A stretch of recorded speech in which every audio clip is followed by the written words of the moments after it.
Bonjour tout le monde, je suis Dr Joseph Bouméry. L'hiver a commencé au Québec.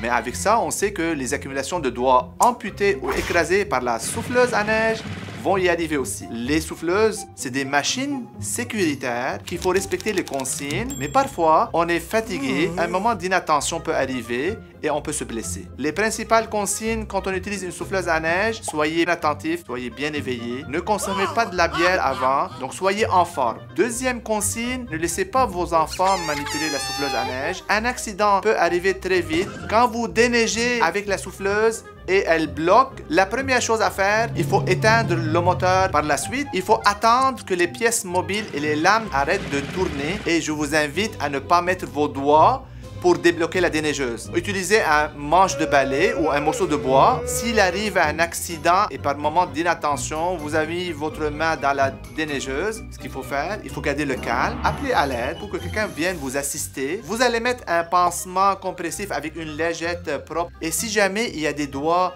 amputés ou coupés, il faut les chercher, les mettre dans une lingette propre, humide, mettre le tout dans un sac et vous mettez le sac dans un bocal rempli d'eau et de glace. Et vous vous dirigez à l'hôpital proche de chez vous. Une fois que vous êtes stabilisé, on pourra, avec l'aide des experts ici au CHUM, vous aider à rétablir la fonction et l'anatomie de votre main. Vive l'hiver au Québec, vive la neige, mais soufflez prudemment.